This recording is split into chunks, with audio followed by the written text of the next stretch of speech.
नमस्कार, जय हिंद। कक्षा 11 के विद्यार्थियों, आपका फिर से बहुत बहुत स्वागत है। और आज हम कक्षा 11 की गणित पाठ 1 समुच्चय की प्रश्नावली 1.5 करने वाले हैं। इसके पहले की प्रश्नावली हम कर चुके हैं और अगर आपने वो वीडियो नहीं देखी तो आप ये भी ना ही देखें, क्योंकि नहीं समझ में आएगी। क्योंकि ये चैप्टर जो है ना, अगर आप पहली भी वीडियो नहीं देखोगे और दूसरी देखने लग जाओगे तो आपके ऊपर से ही जाना है, क्योंकि एक दूसरे को रिलेट बहुत ज्यादा कर रही हैं। तो आप पहले की वीडियो देख लिखिए, तभी ये देखिए, तभी आपको समझ में आएगी। ठीक है। और इस प्रश्नावली के अंदर हमें पढ़ना है पूरक। किसका? समुच्चय का पूरक।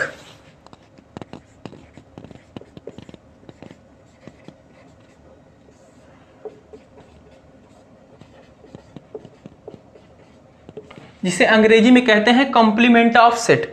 ये क्या होता है? तो अभी आपने सार्वत्रिक समुच्चय से परिचित हैं? हाँ जी, बिल्कुल परिचित है, पिछले वीडियो में ही बताया गया था। अच्छा, वेन आरेख से भी परिचित है? हाँ जी, उससे भी परिचित हैं। चलो मैं एक उदाहरण देता हूं, उदाहरण के जरिए मैं समझाता हूं। मान लो आप हम मेरे सामने ही खड़े हो, मैं आपसे पूछूं कि आपके परिवार में और कौन कौन है, तो आप क्या करोगे, क्या बताओगे? आप बताओगे मम्मी है, पापा है, भाई बहन है, तो उनका नाम बताओगे। ठीक है। खुद को तो उसमें नहीं शामिल करोगे कि हाँ मैं भी हूँ, नहीं, ऐसा नहीं बताया जाता। ठीक है। जब भी आपके पेरेंट, वो जैसे स्कूल में पूछते हैं पेरेंट्स कि आप कितने भाई बहन हो, तो आप बताते हो 2 भाई हैं 3 बहन है, उसमें खुद को नहीं शामिल कर लेते कि मैं भी हूँ, बताते हो कि हाँ वो भाई है, ये बहन है, ये मेरे मम्मी पापा है, ऐसा। ठीक है। तो यहाँ पे वही कंसेप्ट बिल्कुल यूज हुआ है और कुछ भी नहीं हुआ, बहुत ही आसान सा यूज हुआ है। कंप्लीमेंट बोला गया है। पूरक, समुच्चय का पूरक किसे बोला गया है? जैसे आप यूनिवर्सल सेट, सार्वत्रिक समुच्चय जो पढ़ा, उसको हम इससे प्रदर्शित करते थे, यूनिवर्सल सेट से। इसको मान लो कि आपका परिवार है पूरा, जितने भी सदस्य हैं आपके परिवार में XYZ। ठीक है। ये पूरे आपके XYZ हैं और इसी में मान लो आप हो A B C D E। ठीक है।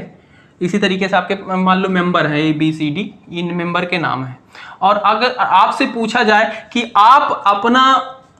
आपके परिवार में और कौन कौन है, तो आप क्या करोगे? खुद को छोड़ के बाकी B C D जो भी है उनका नाम बता दोगे। उसी तरीके से पूरक जो है आपका क्या कहता है कि इसको सबसे पहले इसके संकेत देख लो, इसको ये कॉमा से मिलेगा आपको, या फिर आपको A के ऊपर ऐसे C इस सिंबल से मिल सकता है।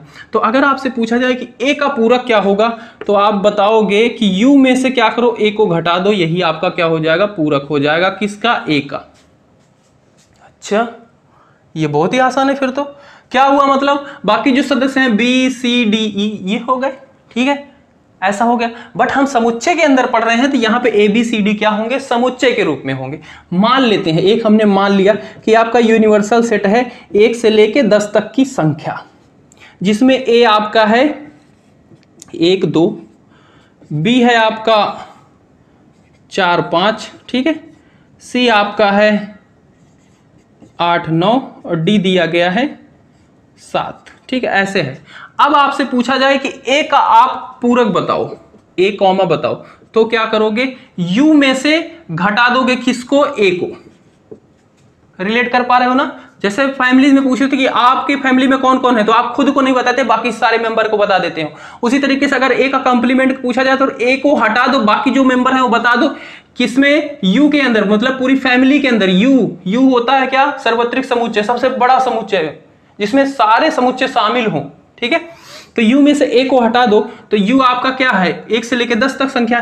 A क्या है? 1 2 है, तो इस 10 से संख्या में से 1 2 हटा दो, यानी कि 3 4 5 6 7 8 9 10 ये आपका क्या हो जाएगा? A का पूरक हो जाएगा। क्लियर बात? अगर पूछ लिया जाए आपका C का पूरक बताओ, तो C में क्या है? 8 9 है, तो इसको हम यूनिवर्सल, पूरी फैमिली में से C को सिर्फ हटा के बता देंगे। तो यूनिवर्सल के 8 9 हटा देंगे, क्या है? 1 से 10 तक है, 8 9 उसमें से हटा दो, 1 2 3 4 5 6 7 और 10, क्योंकि 8 9 हट गया, ये बचा। क्लियर बात? अगर D का कंप्लीमेंट पूछा जाए, पूरक पूछा जाए, तो 8 इसमें से सिर्फ 7 है, इसको हटा दो यूनिवर्सल में से, तो यूनिवर्सल में से 7 हटा दो, 2 3 4 5 6 8 9 10, ये हो जाएगा इसका कंप्लीमेंट। समझ में आ गया समुच्चय का पूरक क्या होता है? एक तरीके से विलोमत, उल्टा। ठीक है, जैसे विलोम शब्द हिंदी में पढ़ते हो ना, वैसा ही है कि जो चीज पूछा गया उसके अलावा जो है वो बता दो, बात खत्म। हाँ, मान लो एक फाई दिया गया है, फाई आपको पता है ना, फाई क्या होता है? जिसमें एक भी अवयव ना हो, तो इसका इसका पूरक क्या होगा? अरे इसका पूरक क्या होगा? अगर फाई का पूरक आपसे पूछ लिया जाए इसका पूरक क्या होगा? यूनिवर्सल सेट, क्योंकि यूनिवर्सल सेट में सब कुछ होता है, जिसके पास कुछ नहीं उसके पास सब कुछ, बिल्कुल ऐसा है। ठीक है, मान लो जिसके पास कुछ नहीं फाई है भाई, इसका पूरक बताओ, तो ये कहां से माइनस करोगे? यूनिवर्सल में से कुछ नहीं माइनस करोगे। जब कुछ माइनस ही नहीं करोगे तो बचा क्या? यूनिवर्सल ही बचा ना। कंसेप्ट को समझना। हमारा क्या कहता है?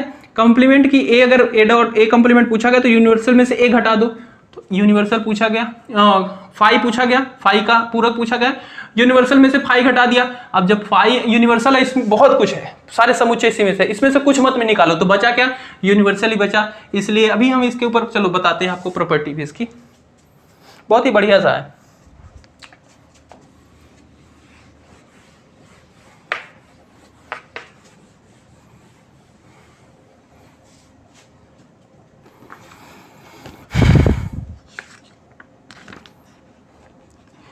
तो यहां पे पूरक नियम दिए गए हैं, इन नियम को आप नोट कर लेना। पूरक नियम, जिसमें पहला आपको दिया गया है ए का सर्वनिष्ठ किया गया है ए डैश के साथ, तब क्या होता है? यूनिवर्सल होता है, सार्वत्रिक समुच्चय होता है।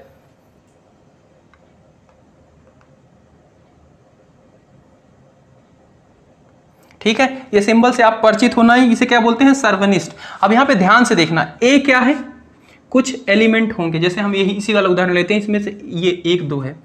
ए डैश क्या होगा? इसको 1 2 को छोड़ के, मतलब 2 3 4 5 6 7 8 9। ठीक है, अब जब यूनियन इसका सर्वनिष्ठ किया जाता है, सर्वनिष्ठ क्या होता है? मतलब दोनों के अवयव को शामिल कर लो, तब क्या बन जाएगा? आपका यही यूनिवर्सल ही बन जाएगा। अगर मैं यहां से आपको समझाना चाहूं तो ए अगर लिखूं तो ए में आपके हैं कौन कौन से अवयव? ए 2, 1 और 2, इसका यूनियन किया जा रहा है, सर्वनिष्ठ किया जा रहा है। किसके साथ? ए डैश के साथ। ए डैश क्या होगा?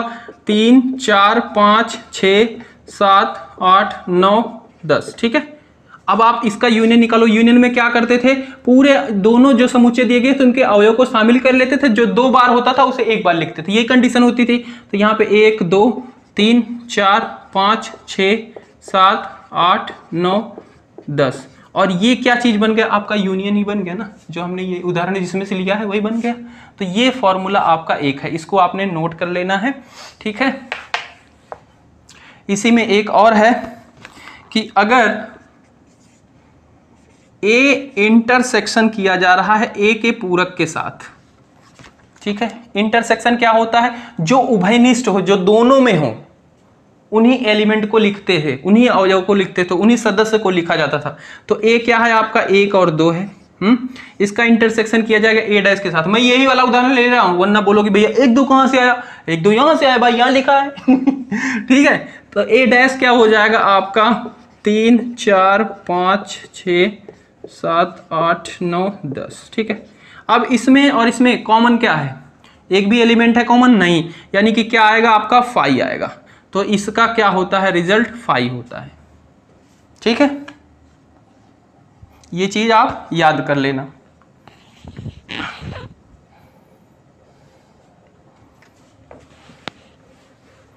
इसके बाद करके आपके बुक में दिया गया एक नियम बहुत ही इंपॉर्टेंट दिया गया है। इसके बाद एक नियम बहुत ही इंपॉर्टेंट दिया गया है, डी मॉर्गन लॉ। इसको आप समझ के रखना, ये आपको आगे यूज होगा। डी मॉर्गन का नियम, इसमें है पहला दिया गया है कि ए यूनियन बी, ए का सर्वनिष्ठ हो बी के साथ, इसका अगर कंप्लीमेंट किया जाए तो ये हो जाता है ए पूरक सम्मिलन बी का पूरक। ठीक है, ये भी आप अगर सिद्ध करना चाहो तो इस पे करोगे तो हो जाएगा। मैं पूरे बता नहीं रहा क्योंकि वरना इसी में टाइम लग जाएगा, और इनको नियम है, इनको आप याद कर लेना, ये बिल्कुल सही है। ठीक है, ये नोट कर लिया डी मॉर्गन्स का नियम। 2 नियम है इनके, और ये 2 पहले बताया था पूरक का नियम। अब इसके बाद तीसरा है आपका द्विक नियम, द्विपूरक।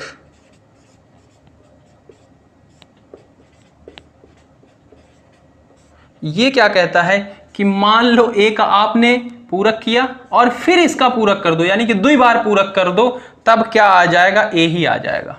आप करना चाहो तो करके देख लो। ए का पूरक करेंगे तो क्या आता है 3 4 5 6 7, ये वाला उदाहरण ले रहा हूँ, 3 4 5 6 7 8 9 10 आता है। और फिर उसका पूरक कर देंगे तो क्या आ जाएगा, 1 2 आ जाएगा। ठीक है, तो यानी कि जब एक ही समुच्चय का 2 बार पूरक कर देते हैं तो वही समुच्चय आ जाता है, बस ये बताता है ये।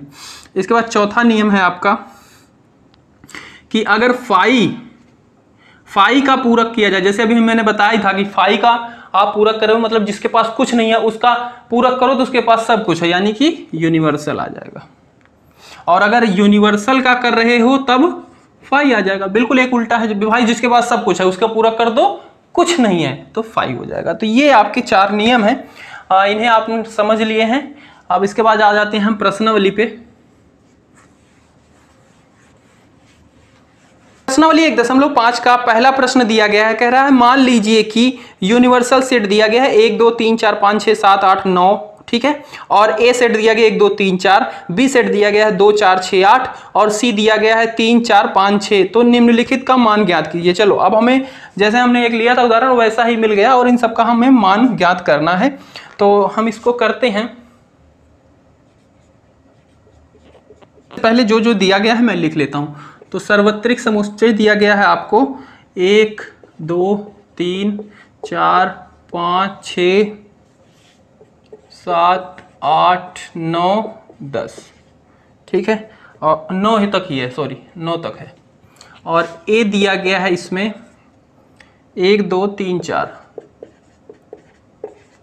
बी दिया गया है इसमें 2 4 6 8, 2 4 6 8, सी दिया गया है इसमें 3 4 5 6। यहां तक क्लियर बात? ये तो हमें क्वेश्चन दिए गए हैं प्रश्न में ही। अब आपसे पहला पूछा गया है, इसमें कह रहा है कि ए का पूरक निकालो, ए पूरक निकालो। तो ए क्या है 1 2 3 4, इसका पूरक क्या होगा, यूनिवर्सल में से ए घटा दो। यूनिवर्सल है आपका ये पूरा, इसमें से ये एलिमेंट हटा दो, यूनिवर्सल में से 1 2 3 4 हटा दो। तो जब 1 2 3 4 हटा दोगे 5 6 7 8 9 ये बचेगा, हो गया पहला। दूसरा पार्ट है इसमें बी का आपको पूरक निकालना है। बी का पूरक, बी क्या है 2 4 6 8 है, 2 4 6 आप यूनिवर्सल में से हटा दो, कहने का मतलब यूनिवर्सल माइनस बी कर दो। और यूनिवर्सल में है ये सारे, उसमें से 2 4 6 हटाना है तो 1 बचेगा, 3 बचेगा, 5 बचेगा, 7 बचेगा, 9 बचेगा, ठीक है, ये हो जाएगा इसका बी का पूरक।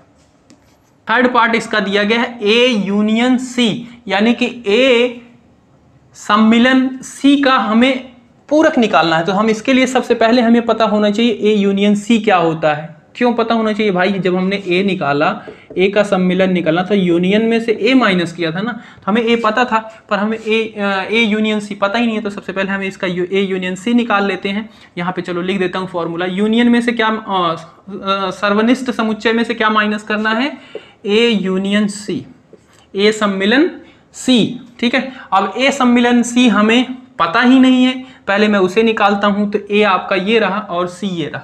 सम्मिलन में क्या होता है, दोनों के एलिमेंट को मिला लेते हैं, दोनों के सदस्यों को मिला लेते हैं और जो 2 बार होता है उसे 1 बार लिखते हैं, ठीक है। तो इसमें 1 2 3 इसमें भी 3 इसमें है, यानी कि 3 को 1 बार लिखेंगे। तो यहाँ पे u माइनस कर सकता हूं मैं, 1 2 3, इसमें 4 है उसमें भी 4 है, तो 4 को 1 बार लिखेंगे, फिर 5 और 6, ठीक है। और यूनियन आपको दिया गया है, यूनिवर्सल, सॉरी यूनियन नहीं, यूनिवर्सल सेट है ये, यू सार्वत्रिक समुच्चय। अब इसमें से आपको ये सारे एलिमेंट हटा देने हैं। जब ये हटा दोगे 1 2 3 4 5 6 हटा दोगे तो इसमें बचेगा क्या, 7 8 9, यही बचेगा और यही इसका हो जाएगा आंसर।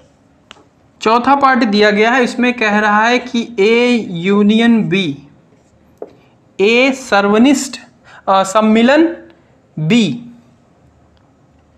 का हमें निकालना है पूरक, ठीक है। तो ये भी क्या हो जाएगा, यूनियन में से हम माइनस करेंगे ए यूनियन बी, ए का सम्मिलन बी के साथ। तो हमें ए सम्मिलन बी हमें पता होना चाहिए, तो ए सम्मिलन बी सबसे पहले निकाल लेते हैं, यानी कि ए और बी के बीच में करना है, यानी कि इसके दोनों समुच्चय, इनके दोनों समुच्चय के अवयव को शामिल कर लेंगे। जो 2 बार होगा उसे 1 बार लिखेंगे। तो 1 2 इसमें भी है उसमें भी 1 बार लिखेंगे, 3 इसमें है उसमें नहीं है, 4 इसमें भी है उसमें भी 1 बार लिखेंगे, फिर उसके बाद 5 नहीं है, इसमें भी नहीं है, उसमें भी नहीं है, 6 उसमें है, उसको लिख लेंगे, फिर 7 नहीं है, 8 है, ठीक है, ये लिख लिया। अब ये क्या है, यूनिवर्सल सार्वत्रिक समुच्चय, यानी कि ये पूरा इसमें से हमें इसे घटा देना है, तो 1 2 3 4 घटा देंगे तो बचेगा क्या, 5 बच जाएगा, 6 फिर घटा देंगे 7 बचेगा, 8 निकल जाएगा, 9 बचेगा, ठीक है। तो 5 7 8 इसका हल हो जाएगा। इसके बाद 5वां पार्ट इसी में दिया गया है, वो कह रहा है कि ए का सम्मिलन पूरक निकालना है फिर ए से। तो हमने इसको अभी पढ़ा ही था कि जब एक ही समुच्चय हो उसका 2 बार किया जाए तो क्या आ जाता है, ए आ जाता है, यानी कि हम इसको तो डायरेक्टली लिख सकते हैं, ए होगा, और ए आपका समुच्चय जो दिया गया है उसी को लिख दो, 1 2 3 4, ठीक है, डायरेक्ट आंसर लिख दो जब पता है भाई। इसके बाद इसमें छठा दिया गया b माइनस सी का पूरक। तो सबसे पहले b माइनस सी करो, ये रहा b में से c घटा दो, यानी कि b के अवयव जो हैं और b में से c के अवयव हटा दो जो भी हैं, ठीक है। तो ये हो जाएगा u माइनस b माइनस सी, ठीक है। और यूनिवर्सल आपको तो पता है सार्वत्रिक समुच्चय दिया गया, पर b माइनस सी नहीं हमें पता, इसको सबसे पहले पता करेंगे। तो इसके आपको डिफरेंस निकालना आ ही गया है। तो b में से c को हमें हटा देना है, b में 2 है, इसमें नहीं है, यानी कि 2 आ जाएगा यहाँ पे। इसमें 4 है, इसमें भी 4 है, वो चला जाएगा। इसमें 6 है, उसमें भी 6 है, वो भी चला जाएगा, ठीक है। और इसमें 8 है, उसमें नहीं है, यानी कि 8 यहाँ पे रह जाएगा, ठीक है, ये हो जाएगा। और अब जब यूनिवर्सल में से 2 और 8 हटा देंगे तो इसमें बचेगा 1 3 4 5 6 7 और 9, और ये हो जाएगा इसका पूरक, b माइनस सी का पूरक। दूसरा प्रश्न दिया गया है, यदि u बराबर a b c d e f g h तो निम्नलिखित समुच्चयों के पूरक ज्ञात कीजिए। इसमें भी हमें पूरक ज्ञात करना है, किसके, a का पूरक निकालना है, b का पूरक निकालना है, c का पूरक और d का पूरक निकालना है। तो यहाँ पे जितने भी दिए गए हैं सबके पूरक निकालने, तो बहुत ही आसान सा है। इसको सबसे पहले मैं उतारता हूँ।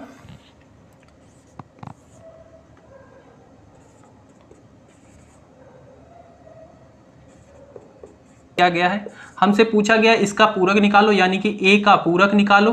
a का पूरक निकालेंगे, यूनिवर्सल में से a हटा देंगे, यूनिवर्सल ये है, इसमें से a b c हटा दो, तो बचेगा क्या, d e f g h बच जाएगा, और यही इसका सॉल्यूशन हो जाएगा। दूसरा दिया गया है b और उसमें दिया गया है d e f g, इसका हमें निकालना, यानी कि b का पूरक निकालना है। तो यूनिवर्सल में से b हमें घटाना पड़ेगा, यूनिवर्सल है आपका ये a b c, इसमें से d चला जाएगा, यानी कि a बचा रहेगा, b बचा रहेगा, c बचा रहेगा, d e f g चला जाएगा, h ये बचा रहेगा, ठीक है। इसका तीसरा है जो c दिया गया है a c e g, ये इसका पूरक निकालना है, यानी कि c का पूरक निकालना है। यूनिवर्सल में से c घटा दो, तो इसमें से a से तो a चला जाएगा, b बचेगा, c से c चला जाएगा, d बचेगा, e से e, f और g h, ये b d f h बचेगा इसका। इसमें चौथा पार्ट है इसका, d दिया गया है, ये बताया गया है f g h a, ठीक है। और d का पूरक निकालेंगे, यानी कि यूनिवर्सल में से हमें d घटा देना होगा, यूनिवर्सल में से d घटाएंगे, यानी कि b बचेगा, c बचेगा, ठीक है, और d भी बचेगा, e बचेगा, उसके बाद f g h तो है ही, तो यानी कि ये चीज़ बचेंगी। इस तरीके से आपका दूसरा प्रश्न कंप्लीट हुआ। तीसरा प्रश्न दिया गया है, कह रहा है प्रकृत संख्या के समुच्चय को सार्वत्रिक समुच्चय मानते हुए निम्नलिखित समुच्चयों के पूरक लिखिए। आपको सार्वत्रिक समुच्चय क्या मान लेना है, प्रकृत संख्या। प्रकृत संख्या क्या होती है, 1 2 3 4 5 6 7, चले जाओ अनंत तक। ये आपको इसको यूनिवर्सल मानना है, और फिर उसके आधार पर ये जो नीचे दिए गए इनके पूरक बताने हैं। तो मैंने यहाँ पे कुछ लिख लिए हैं 5 तक, ठीक है। और जिसमें से पहला दिया गया है, कह रहा है कि x ऐसा है, इसका सिंबल का क्या मतलब होता है, ऐसा है कि x एक प्राकृत सम संख्या दी गई है। अच्छा, ये कौन से रूप में लिखा गया है, रोस्टर या टेबुलर या सेटबुल्डर फॉर्म? तो ये कौन सा है, सेटबुल्डर फॉर्म, सारणीबद्ध रूप में लिखा गया। ये तो पता ही होगा, हाँ शुरू से देखा होगा तो पता ही होगा, और नहीं तो नहीं पता होगा, सीधी सी बात है भाई, या क्योंकि यहाँ भी बता नहीं सकते। अच्छा छोड़ो यार, उधर कहाँ जा रहे हैं हम, हैं इधर आ जाते हैं। तो x एक प्रकृत सम संख्या है। और जब भाई यूनिवर्सल सार्वत्रिक समुच्चय क्या है, इसका प्रकृत संख्या यानी कि 1 2 3 4 5 6 है, तो उसमें से ये बोला जा रहा है कि ये सम संख्या दिया गया है समुच्चय, तो इसका पूरक क्या होगा। तो जब सम संख्या दे ही दिया गया है, प्रकृत संख्या किससे मिलकर बनी होती है, एक सम होता है और असम इसी दो से मिलकर बनी होती है। एक जो है विषम है और फिर सम आता है, फिर विषम, फिर सम, सम विषम, सम विषम। तो सम जब निकल जाएगा तो बचेगा क्या, विषम बचेगा। तो इसको आप लिख सकते हो हल में कि x यहां पे ऐसे है, x एक विषम प्रकृत संख्या है, ठीक है, क्योंकि सम इधर हो गया तो विषम बचा होगा और उसे हम लिख देंगे, ठीक है। दूसरा प्रश्न दिया गया एक प्रकृत विषम संख्या है, तो ये बिल्कुल ऐसे उल्टा है, तो इसको आप लिख दोगे x ऐसे है, x एक सम प्रकृत संख्या है, ठीक है।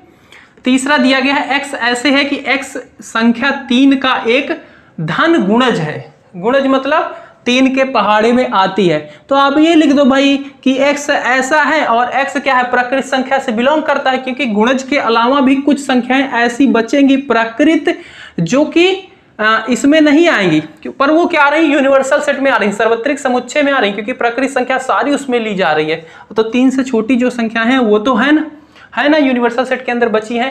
तो हम इसको ऐसा लिखेंगे हल में कि x ऐसे है कि x बिलोंग कर रहा है नेचुरल नंबर, n मतलब कैपिटल A मतलब प्रकृत संख्या से, और x और क्या है, x 3 का गुणज नहीं है, ठीक है। कह रहा है कि x एक पूर्ण वर्ग संख्या है, तो अब प्रकृत संख्या में इसका पूरक क्या होगा, जो पूर्ण वर्ग संख्या नहीं है, तो लिख दोगे x एक पूर्ण वर्ग संख्या नहीं है, ठीक है।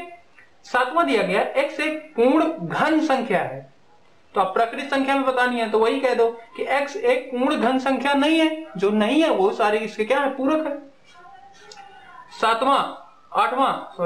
आठवां दिया गया x प्लस 5 बराबर 8। तो ऐसे प्रश्न अभी तक आपके पास आए नहीं है। ऐसी स्थिति होती है तो आप सबसे पहले x का मान निकालते हो, यानी कि x है क्या, तो इसको जब आप हल करोगे तो ये x प्लस 5 बराबर 8 है, ये हो जाएगा x बराबर 8 माइनस 5 यानी कि 3, यानी कि x क्या आया 3। ये ऐसी संख्या है प्रकृत वाली में से है, तो इसको हटा के बताना है कि और जो संख्या है वो इसका पूरक है, तो क्या लिखोगे, x एक प्रकृत संख्या है पर 3 जो है वो क्या है, x का सदस्य नहीं है, या फिर नेचुरल नंबर का सदस्य n भी लिख सकते हो, कैपिटल N, आप कैसे भी लिख सकते हो, ठीक है। 9वां है, 9वें में दिया गया है x प्लस 2x प्लस 5 बराबर 9। तो इसको भी क्या करोगे, सबसे पहले इसे हल करोगे, x का मान निकालोगे, तो x का मान यहाँ पे निकलेगा आपका 2x प्लस 5 बराबर 9। तो यहाँ पे x हो जाएगा, इधर 5 जाके क्या हो जाएगा, घट जाएगा, यानी कि इधर 4 हो जाएगा, इधर फिर 2 जाएगा तो क्या हो जाएगा, डिवाइड हो जाएगा, यानी कि x का मान क्या है, 2 आया, यानी कि इसमें क्या है, सिर्फ 2 है। तो 2 का पूरक क्या होगा प्रकृत संख्या से, तो सारी प्रकृत संख्या बस 2 को छोड़ के, तो इसे लिख सकते हो कि x एक प्रकृत संख्या है पर 2 जो है वो क्या है, x का सदस्य नहीं है। इतने की जगह पे आप ये भी लिख सकते हो, सिर्फ इतना लिखा और इसे क्या बता दिया, कैपिटल N, यानी कैपिटल N नेचुरल नंबर को रिप्रेजेंट करता है, ये इसका सदस्य है। इतना न लिखना चाहो तो ये भी लिख सकते हो, ठीक है। तो हो गया। दूसरा है x क्या है, 7 से बड़ा है और 7 के बराबर भी है। तो 7 के बड़ा यानी कि प्रकृत संख्या की सारी संख्याएं जो 7 से बड़ी हैं और जो 7 भी हैं, यानी कि 7 8 9 10 11 कर दे, काउंट करते चले जाओ, तो वो सारी इसमें है। इसका पूरक क्या होगा, तो जो बची हुई संख्याएं हैं, यानी कि 1 2 3 4 5 6, तो इसे लिखोगे एक प्रकृत संख्या, x एक प्रकृत संख्या, और वो क्या है, 7 से छोटी है, तो 7 से छोटी क्या होगी, 1 2 3 4 5 6, ठीक है। 11वां दिया गया है x क्या है, नेचुरल नंबर का प्रकृत संख्या का सदस्य है, और क्या है 2x प्लस 1 ग्रेटर देन 10 है, ठीक है। तो इसको भी सबसे पहले आप हल करोगे। ये वाले ये बोलते हैं इनइक्वलिटी बोलते हैं, इन्हें असमीकाएं, जो आप आगे पढ़ोगे 10th में पढ़ा होगा। 2x प्लस 1 ग्रेटर देन 10, तो इसमें क्या होता है, ये वाला सिंबल कब चेंज होता है, जब किसी ऋणात्मक संख्या से इधर या उधर गुणा किया जाता है तब ये सिंबल क्या हो जाता है, बदल जाता है। जैसे यहाँ पे ग्रेटर है तो इससे इधर हो जाएगा स्मॉलर देन का, छोटे का है तो बड़े का हो जाएगा, बड़े का है तो छोटे का, ऐसा हो जाता है। ठीक है, पर यहाँ पे अगर क्या हो, किसी ऋणात्मक संख्या से गुणा किया जाए तो यहाँ पे क्या है, +1 है तो इसको उधर भेजूंगा क्या हो जाएगा, -1, यानी कि 10 में से 1 माइनस हो जाएगा, यानी कि 9 बचेगा और ये सिंबल ऐसे ही रहेगा। इधर क्या है 2x है तो 2 को उधर भेजूंगा यानी कि 1/2 हो जाएगा इधर। तो x का मान क्या हो जाएगा, 9/2 हो जाएगा, यानी कि x की कौन सी संख्या है जो 9/2 से बड़ी है, यानी कि 4.5 से बड़ी सारी प्राकृतिक संख्याएं जो हैं वो क्या है इसके अंदर है। तो आप बस इसको बता दो कि जो संख्याएं क्या है, प्राकृतिक संख्याएं जो 4.5 तक है और उससे छोटी हैं वही आपकी प्रकृति से आप लिख सकते हो। इसका पूरा क्या होगा कि x क्या है, प्राकृतिक संख्या है और वो क्या है 9.2 से क्या है, छोटी है और उससे उसके बराबर ही है। बात खत्म। चौथा दिया है यदि u बराबर 1 2 3 4 5 6 7 8 9, a बराबर 2 4 6 8 और b बराबर 2 3 5 7, तो सत्यापित कीजिए कि पहला आपका दिया गया a यूनियन b का पूरक किसके बराबर होता है, a का पूरक इंटरसेक्शन b का पूरक। तो इसके लिए आप सिद्ध करने के लिए क्या करना होता है, आपको पहले LHS साइड लेते हो और फिर RHS, left hand side right hand side. ठीक है, लेफ्ट हैंड साइड किसे बोलते हैं, आप कभी ना समझ में आया करे तो जो बाईं ओर है तो आप क्या करो उसे बुक पे पूरी तरह लेट जाओ, तो आपका लेफ्ट साइड जिधर है ना, ऐसे मुंह के बल लेट जाओ अपनी कॉपी पे, तो लेफ्ट हैंड जिधर है आपका उधर होता है लेफ्ट हैंड साइड, जिधर राइट है वो होता है राइट हैंड साइड। ठीक है, कंफ्यूजन सारी खत्म। तो लेफ्ट हैंड साइड आप लोगे लेफ्ट LHS, क्या है इधर, इधर है आपका A यूनियन B का पूरक। अगर ये आप निकालो फिर राइट हैंड का निकालो और दोनों का अगर रिजल्ट जो आएगा समान है तो क्या हो जाएगा, आपका सत्यापित हो जाएगा। ठीक है, तो चलो लेफ्ट हैंड साइड को लेते हैं, हमने लिया A union B। A union B कैसे निकलता है आपको अच्छे से पता है, यूनियन में क्या होता है, दोनों के अवयव होते हैं, या इसके या इसके। तो चलो A के अवयव पहले लिख लेते हैं। A के अवयव क्या है, 2 4 6 8। B के अवयव क्या है, B के अवयव 2 3, 2 आपने पहले लिख रखा है, 3 नहीं लिखा, 3 लिख लोगे, 4 लिखा है, 3 5 5 भी लिखोगे, 7 भी लिखोगे। तो ये क्या निकला आपका A यूनियन B सिर्फ निकला अभी। अब इसका आप पूरक करोगे किसके साथ, ये आपका यूनिवर्सल दिया गया, सार्वत्रिक समुच्चय दिया गया है, यानी कि इसमें से घटाओगे इसको। तो क्या करते हैं इसको, तो U में से आप किसे घटाओगे, A यूनियन B को। ठीक है, A यूनियन B को घटाओगे तब आपका क्या निकलता है, A यूनियन B का पूरक। ठीक है, तो A आपने निकाल लिया, इसमें से अब घटाना है, तो क्या करते हैं इसको घटाने के लिए इनके अवयव को इनमें से हटा देते हैं, बस तो हटा देते हैं भाई। एक तो है, एक लिखेंगे, इसमें 2 है इसको नहीं लिखेंगे, 3 भी है इसे भी नहीं लिखेंगे, 4 भी है, 5 भी है, 6 भी है, 7 भी है, 8 भी है, 9 है। बस इसका क्या है, यानी कि लेफ्ट हैंड साइड को जब आपने हल किया तो ये आए। अब हम इसका राइट हैंड साइड RHS करते हैं।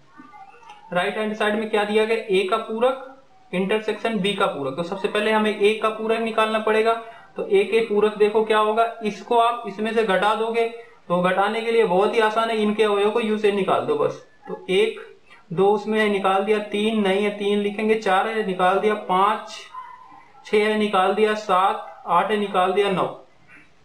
इसका क्या है, इंटरसेक्शन किसके साथ, B का पूरक, B का पूरक ये राम। तो इसका 2 है, इसमें 3 भी है, 4 5 भी है, 6 नहीं है, 7 है, 8 और 9। अब इसका क्या करेंगे, इंटरसेक्शन निकालेंगे। तो इंटरसेक्शन क्या होता है, जो दोनों में अवयव हो उन्हीं को लिखते हैं। ठीक है, तो इंटरसेक्शन आपका देखो कौन से अवयव इन दोनों में है, 1 इसमें है, 3 इसमें है उसमें नहीं है, 5 इसमें है उसमें नहीं है, 7 इसमें है उसमें नहीं है, 9। तो देखो क्या हुआ आपका LHS इक्वल टू RHS। अतः यह सत्यापित होता है कि ये इसके बराबर है, बस लिख देना, अतः LHS इक्वल टू RHS, बात खत्म। दूसरा पार्ट इसी का दिया गया है, A का इंटरसेक्शन B और उसका पूरक बराबर दिया गया है A का पूरक यूनियन B का पूरक। तो इसमें भी सबसे पहले LHS बायां पक्ष लिखना चाहो तो हिंदी में लिख लेना, बाकी एलएचएस भी लिख सकते हो, ठीक है। ए इंटरसेक्शन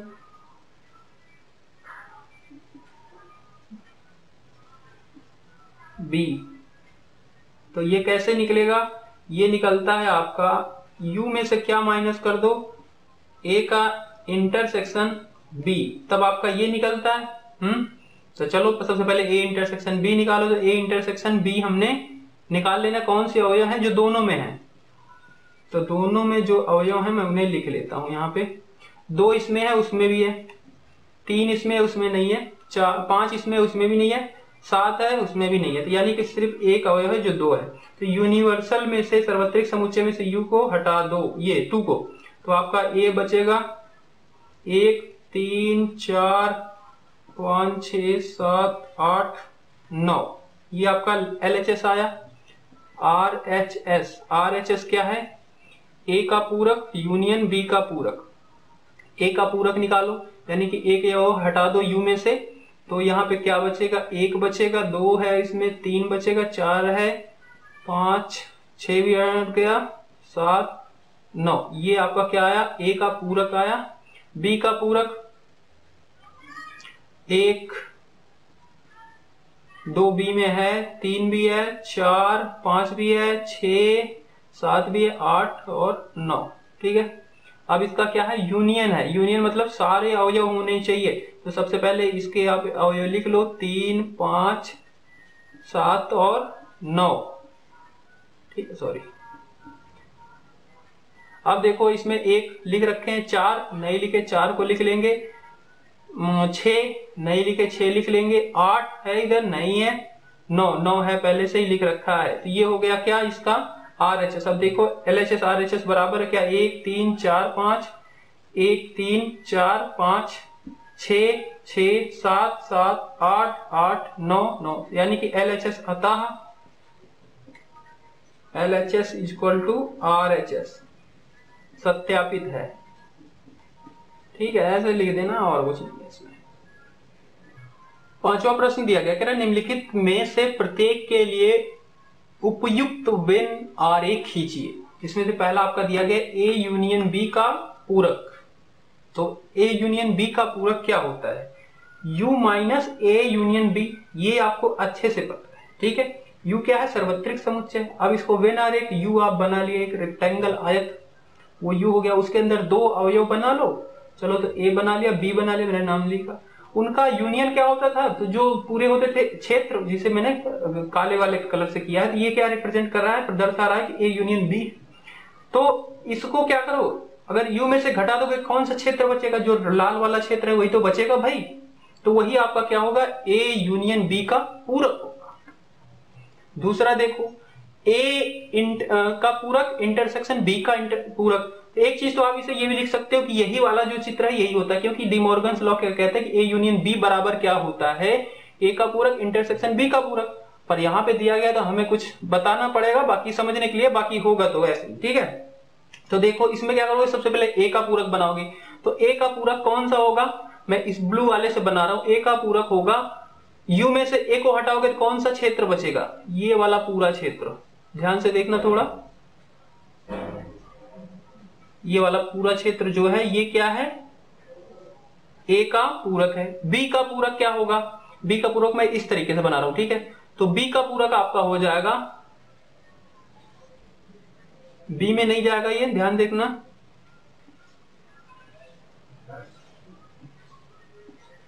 और फिर क्या है इन दोनों का इंटरसेक्शन।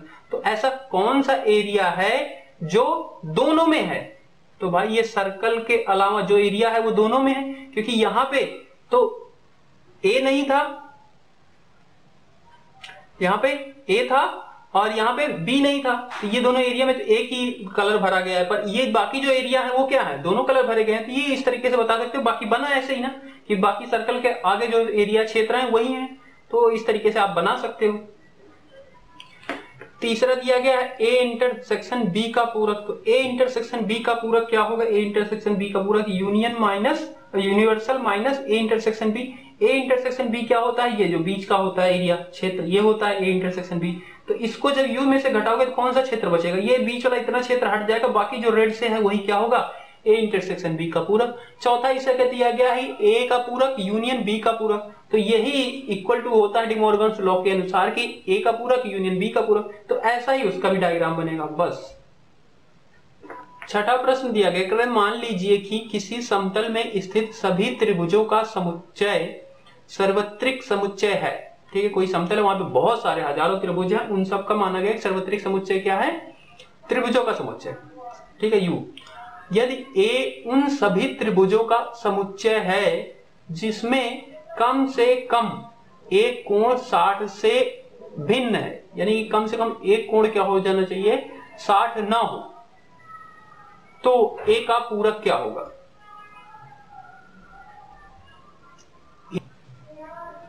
एक समबाहु त्रिभुज है,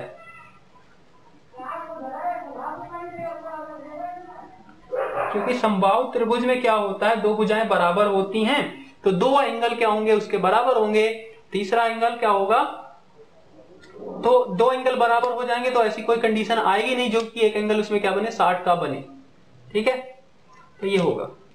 सातवां प्रश्न दिया गया है, निम्नलिखित कथनों को सत्य बनाने के लिए रिक्त स्थान को भरिए, यानी कि इक्वल टू होगा क्या, वही भरना है। ठीक है, तो यहां पे पहला दिया गया आपका a यूनियन a का पूरक, इनके दोनों को जब यूनियन किया जाएगा इसका, तब क्या आएगा, सम्मिलन किया जाएगा, तब भाई क्या आ जाएगा, आपका u आ जाएगा, सार्वत्रिक समुच्चय आ जाएगा। समझ रहे हो कि u आपका ये होता है, इसी में से मान लो a ये था, कुछ इसमें अवयव थे, तो इसका पूरक निकाला, यानी कि ये वाला क्षेत्र छोड़ के जो बचा वो सारा था। अब कह रहा है कि इसके और ये जो पूरा क्षेत्र बचा हुआ उसके बीच में यूनियन, तो इन दोनों के अवयव मिल जाएंगे, तो यानी कि u बन गया। अच्छा, ये है आपका क्या, रिक्त समुच्चय, मतलब एक भी अवयव नहीं है, इसका क्या करो, पूरक कर दो, यानी कि बहुत सारे अवयव, पूरे अवयव हैं, बहुत अवयव हैं, यानी कि यूनियन ही हो जाता है इसका पूरक।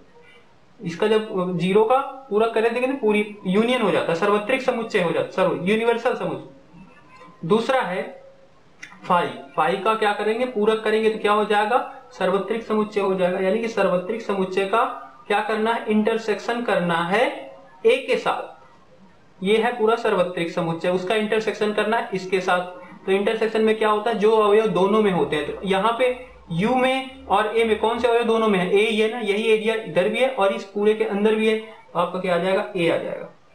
a इंटरसेक्शन a का पूरक, a का पूरक ये बाहर वाला है, पूरा जो क्षेत्र है, a ये इतना है, इनका क्या करना है, इंटरसेक्शन। तो कोई एक ऐसा अवयव है जो दोनों में है, नहीं भाई, यानी क्या आएगा, फाई आएगा।